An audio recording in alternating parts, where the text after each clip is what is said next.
ओम शांति। साकार मुरली 9 सितंबर 2020। मीठे बच्चे, हर बात में योग बल से काम लो। बाप से कुछ भी पूछने की बात नहीं है। तुम ईश्वरीय संतान हो, इसलिए कोई भी आसुरी काम न करो। प्रश्न: तुम्हारे इस योग बल की करामात क्या है? उत्तर: यही योग बल है जिससे तुम्हारी सब कर्मेंद्रियां वश हो जाती हैं। योग बल के सिवाय तुम पावन बन नहीं सकते। योग बल से ही सारी सृष्टि पावन बनती है। इसलिए पावन बनने के लिए व भोजन को शुद्ध बनाने के लिए याद की यात्रा में रहो। युक्ति से चलो, नम्रता से व्यवहार करो। ओम शांति। रूहानी बाप रूहानी बच्चों को समझाते हैं। दुनिया में किसको मालूम नहीं है कि रूहानी बाप आकर स्वर्ग की व नई दुनिया की स्थापना कैसे करते हैं। कोई भी नहीं जानते हैं। तुम बाप से कोई भी प्रकार की मांगनी नहीं कर सकते हो। बाप सब कुछ समझाते हैं, कुछ भी पूछने की दरकार नहीं रहती। सब कुछ आपे ही समझाते रहते हैं। बाप कहते हैं, मुझे कल्प कल्प इस भारत खंड में आकर क्या करना है, सो मैं जानता हूँ, तुम नहीं जानते। रोज रोज समझाते रहते हैं। कोई भल एक अक्षर भी न पूछे तो भी सब कुछ समझाते रहते हैं। कभी पूछते हैं, खान पान की तकलीफ होती है। अब यह तो समझ की बात है। बाबा ने कह दिया है, हर बात में योग बल से काम लो। याद की यात्रा से काम लो और कहाँ भी जाओ तो मुख्य बात बाप को जरूर याद करना है और कोई भी आसुरी काम नहीं करना है। हम ईश्वरीय संतान हैं, वह है सबका बाप। सबके लिए शिक्षा यह एक ही देंगे। बाप शिक्षा देते हैं, बच्चे स्वर्ग का मालिक बनना है। राजाई में भी पोजीशन तो होती है ना। हर एक के पुरुषार्थ अनुसार मर्तबा होता है। पुरुषार्थ बच्चों को करना है और प्रारब्ध भी बच्चों को पानी है। पुरुषार्थ कराने लिए बाप आते हैं। तुमको कुछ भी पता नहीं था कि बाप कब आएंगे, क्या आकर करेंगे, कहाँ ले जाएंगे। बाप ही आकर समझाते हैं। ड्रामा के प्लान अनुसार तुम कहाँ से गिरे हो? एकदम ऊंच चोटी से। जरा भी बुद्धि में नहीं आता कि हम कौन हैं। अब महसूस करते हो ना? तुमको स्वप्न में भी नहीं था कि बाप आकर क्या करेंगे। तुम भी कुछ नहीं जानते थे। अब बाप मिला हुआ है तो समझते हो ऐसे बाप के ऊपर तो न्यौछावर होना पड़े। जैसे पतिव्रता स्त्री होती है तो पति पर कितना निछावर जाती है। चिता पर चढ़ने में भी डर नहीं होता है। कितनी बहादुर होती है। आगे चिता पर बहुत चढ़ती थी। यहाँ बाबा तो ऐसी कोई तकलीफ नहीं देते हैं। भल नाम ज्ञान चिता है, परंतु जलने करने की कोई बात नहीं। बाप बिल्कुल ऐसे समझाते हैं जैसे मक्खन से बाल। बच्चे समझते हैं बरोबर जन्म जन्मांतर का सिर पर बोझा है। कोई एक अजामिल नहीं। हर एक मनुष्य एक दो से जास्ती अजामिल है। मनुष्यों को क्या पता पास्ट जन्म में क्या क्या किया है। अभी तुम समझते हो पाप ही किए हैं। वास्तव में पूर्ण आत्मा एक भी नहीं है। सब है पाप आत्माएं। पूर्ण करें तो पूर्ण आत्मा बन जाएं। पूर्ण आत्माएं होती हैं सतयुग में। कोई ने हॉस्पिटल आदि बनाई सो क्या हुआ? सीढ़ी उतरने से थोड़े ही बच जाएगा। चढ़ती कला तो नहीं होती है ना, गिरते ही जाते हैं। यह बाप तो ऐसा बिलेवड है जिस पर कहते हैं जीते जी न्यौछावर जाएं, क्योंकि पतियों का पति बापों का बाप सबसे ऊंच है। बच्चों को अभी बाप जगा रहे हैं। ऐसा बाबा जो स्वर्ग का मालिक बनाते हैं कितना साधारण है। शुरू में बच्चियां जब बीमार पड़ती थी तो बाबा खुद उन्हों की सेवा करते थे। अहंकार कुछ भी नहीं। बाप दादा ऊंच से ऊंच हैं। कहते हैं जैसे कर्म मैं इनसे कराऊंगा या करूंगा, दोनों जैसे एक हो जाते हैं। पता थोड़े ही पड़ता है बाप क्या करते हैं, दादा क्या करते हैं। कर्म अकर्म विकर्म की गति बाप ही बैठकर समझाते हैं। बाप बहुत ऊंच हैं। माया का भी कितना प्रभाव है। ईश्वर बाप कहते हैं ऐसा मत करो तो भी नहीं मानते हैं। भगवान कहते हैं मीठे बच्चे यह काम नहीं करना, फिर भी उल्टा काम कर देते हैं। उल्टे काम के लिए ही मना करेंगे ना। लेकिन माया भी बड़ी जबरदस्त है। भूले चुके भी बाप को नहीं भूलना है। कुछ भी करें, मारे अथवा कूटे, ऐसा कुछ बाप करते नहीं हैं। परंतु यह एक्सट्रीम में कहा जाता है। गीत भी है, तुम्हारे दर को कभी नहीं छोड़ेंगे।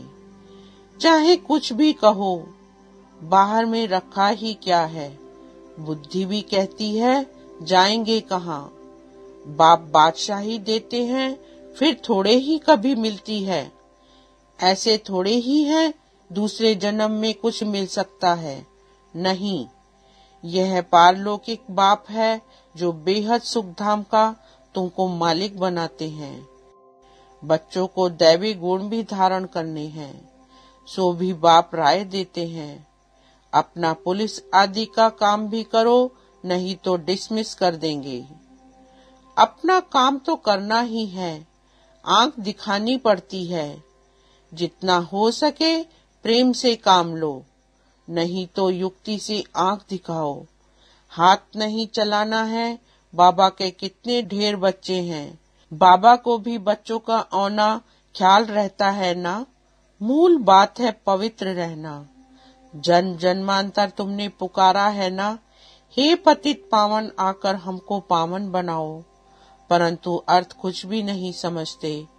बुलाते हैं तो जरूर पतित हैं, नहीं तो बुलाने की दरकार नहीं, पूजा की भी दरकार नहीं। बाप समझाते हैं तुम अबलाओं पर कितने अत्याचार होते हैं, सहन करना ही है। युक्तियां भी बतलाते रहते हैं। बहुत नम्रता से चलो, बोलो आप तो भगवान हो, फिर यह क्या मांगते हो। हथियाला बांधते समय कहते हैं मैं तुम्हारा पति ईश्वर गुरु सब कुछ हूँ। अब मैं पवित्र रहना चाहती हूँ, तो तुम रोकते क्यों हो। भगवान को तो पतित पावन कहा जाता है ना। आप ही पावन बनाने वाले बन जाओ। ऐसे प्यार से नम्रता से बात करनी चाहिए। क्रोध करें तो फूलों की वर्षा करो। मारते हैं फिर अफसोस भी करते हैं। जैसे शराब पीते हैं तो बड़ा नशा चढ़ जाता है, अपने को बादशाह समझते हैं। तो यह विष भी ऐसी चीज है, बात मत पूछो। पछताते भी हैं, परंतु आदत पड़ी है तो वह टूटती नहीं है। एक दो बार विकार में गया, बस नशा चढ़ा, फिर गिरते रहेंगे।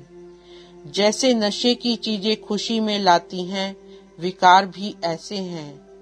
यहाँ फिर बड़ी मेहनत है, सिवाय योग बल के कोई भी कर्मेंद्रियों को वश नहीं कर सकते। योग बल की ही करामात है, तब तो नाम मशहूर है। बाहर से आते हैं यहाँ योग सीखने, शांति में बैठे रहेंगे, घर बार से दूर हो जाते हैं। वह तो है आधा कल्प के लिए आर्टिफिशियल शांति। किसको सच्ची शांति का मालूम ही नहीं। बाप कहते हैं बच्चे तुम्हारा स्वधर्म ही है शांत। इस शरीर से तुम कर्म करते हो। जब तक शरीर धारण न करें तब तक आत्मा शांत रहती है, फिर कहाँ न कहाँ जाकर प्रवेश करती है। यहाँ तो फिर कोई कोई सूक्ष्म शरीर से धक्के खाती रहती है। वह छाया के शरीर होते हैं, कोई दुख देने वाले होते हैं, कोई अच्छे होते हैं, यहाँ भी कोई भले मनुष्य होते हैं जो किसको दुख नहीं देते हैं। कोई तो बहुत दुख देते हैं, कोई जैसे साधु महात्मा होते हैं। बाप समझाते हैं, मीठे मीठे सिकिलते बच्चों, तुम 5000 वर्ष के बाद फिर से आकर मिले हो। क्या लेने लिए? बाप ने बताया है तुमको क्या मिलने का है। बाबा आपसे क्या मिलना है, यह तो प्रश्न ही नहीं। आप तो हो ही हेवनली गॉडफादर, नई दुनिया के रचयिता, तो जरूर आपसे बादशाही मिलेगी। बाप कहते हैं थोड़ा भी कुछ समझकर जाते हैं तो स्वर्ग में जरूर आ जाएंगे। हम स्वर्ग की स्थापना करने आए हैं। बड़े से बड़ा आसामी है भगवान और प्रजापिता ब्रह्मा। तुम जानते हो विष्णु कौन है और कोई को भी पता नहीं है। तुम तो कहेंगे हम इनके घराने के हैं। यह लक्ष्मी नारायण तो सतयुग में राज्य करते हैं। यह चक्र आदि वास्तव में विष्णु को थोड़े ही हैं। यह अलंकार हम ब्राह्मणों के हैं। अभी यह नॉलेज है, सतयुग में थोड़े ही यह समझाएंगे। ऐसी बातें बताने की कोई में ताकत नहीं है। तुम इस 84 के चक्र को जानते हो, इनका अर्थ कोई समझ ना सके। बच्चों को बाप ने समझाया है, बच्चे समझ गए। हमको तो यह अलंकार शोभते नहीं। हम अभी शिक्षा पा रहे हैं, पुरुषार्थ कर रहे हैं, फिर ऐसे बन जाएंगे। सुदर्शन चक्र फिराते फिराते हम देवता बन जाएंगे। सुदर्शन चक्र अर्थात रचयिता और रचना के आदि मध्य अंत को जानना है। सारी दुनिया में कोई भी यह समझा नहीं सकते कि यह सृष्टि का चक्र कैसे फिरता है। बाप कितना सहज कर समझाते हैं। इस चक्र की आयु इतनी बड़ी तो हो नहीं सकती। मनुष्य सृष्टि का ही समाचार सुनाया जाता है कि इतने मनुष्य हैं, ऐसे थोड़े ही बताया जाता है कि कछुए कितने हैं, मछलियां आदि कितनी हैं। मनुष्यों की ही बात है, तुमसे भी प्रश्न पूछते हैं। बाप सब कुछ बतलाते रहते हैं, सिर्फ उस पर पूरा ध्यान देना है। बाबा ने समझाया है, योग बल से तुम सृष्टि को पावन बनाते हो। तो क्या योग बल से खाना शुद्ध नहीं हो सकता है? अच्छा, तुम तो ऐसे बने हो, फिर कोई को आप समान बनाते हो। अभी तुम बच्चे समझते हो कि बाप आया है स्वर्ग की बादशाही फिर से देने, तो इनको रिफ्यूज नहीं करना है। विश्व की बादशाही रिफ्यूज की तो खत्म, फिर रिफ्यूज किचड़े के डब्बे में जाकर पड़ेंगे। यह सारी दुनिया है किचड़ा, तो इनको रिफ्यूज ही करेंगे। दुनिया का हाल देखो क्या है। तुम तो जानते हो हम विश्व के मालिक बनते हैं। यह किसको पता नहीं है कि सतयुग में एक ही राज्य था। मानेंगे नहीं। अपना घमंड रहता है तो फिर जरा भी सुनते नहीं।